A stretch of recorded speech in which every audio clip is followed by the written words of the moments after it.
Mr. Chairman, we are grateful to the Deputy UN Special Coordinator for the Middle East Peace Process, Ramaz Al-Akbarov, for the briefing on the situation in the Middle East, including the Palestinian question. More than a month has passed since the agreements between Israel and Hamas on the cessation of hostilities were concluded. In this short time, much more has been achieved than in the long 2 years of war. All the remaining hostages who were still alive have been freed. Thousands of Palestinians who were held in custody have been released, and conditions have emerged for correcting the humanitarian situation in the sector. At the same time, it has to be stated that with the conclusion of the agreements, it is still too early to speak of the return of the long-awaited peace. Both sides accuse each other of regular violations. Since October 10th, more than 300 Palestinians have been killed as a result of IDF strikes. Just in the last 24 hours, 33 people have died under shelling in Khan Yunis in Gaza City. The cause of this cruelty, which has no justification, was retaliation for an alleged Hamas attack on Israeli positions in Khan Yunis, although the movement itself denies its involvement in this. The bodies of 3 hostages have still not been returned.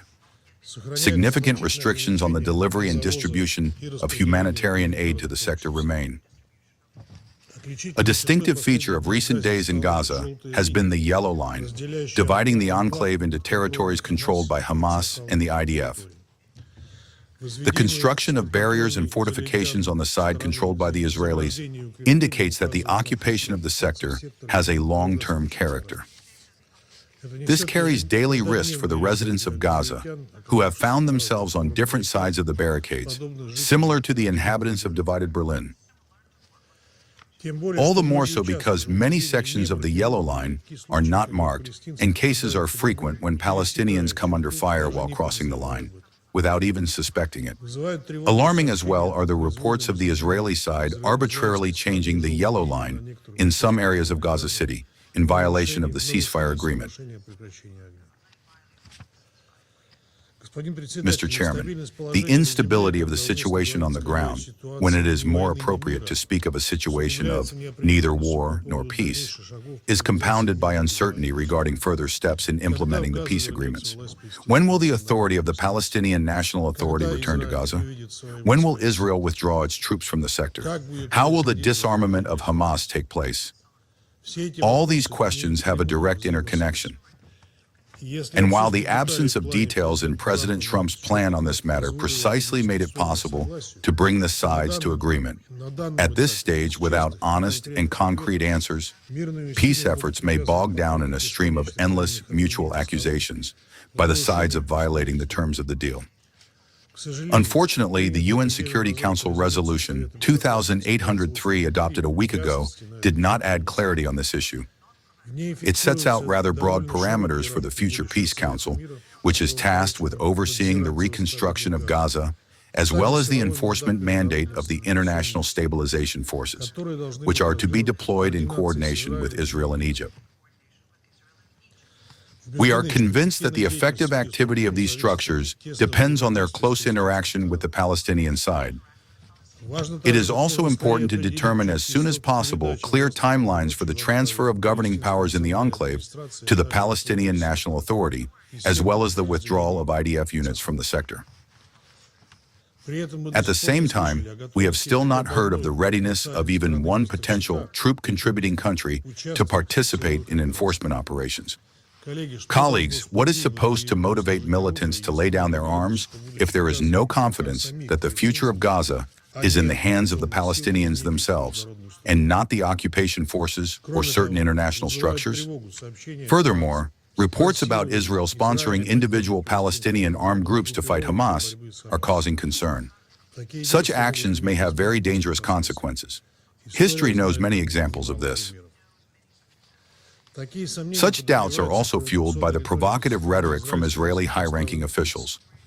The words of Israel's Minister of National Security, Itamar Ben-Gvir, that there is no such thing as the Palestinian people, as well as his incitement to kill high-ranking officials of the Palestinian National Authority, to put it mildly, do not contribute to establishing a stable peace process.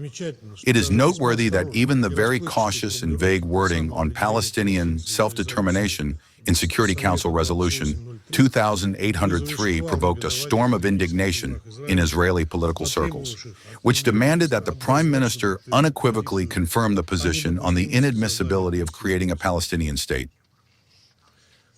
Overall, we are observing a very dangerous tendency in which the parties to the conflict prefer to single out individual elements of the agreements that are advantageous to them, closing their eyes to their own obligations. We call on both sides to approach the implementation of the agreement in good faith and to make every effort to avoid a return to war. Special responsibility for bringing the peace initiative to life lies with the United States and the countries that expressed unambiguous support for the American resolution.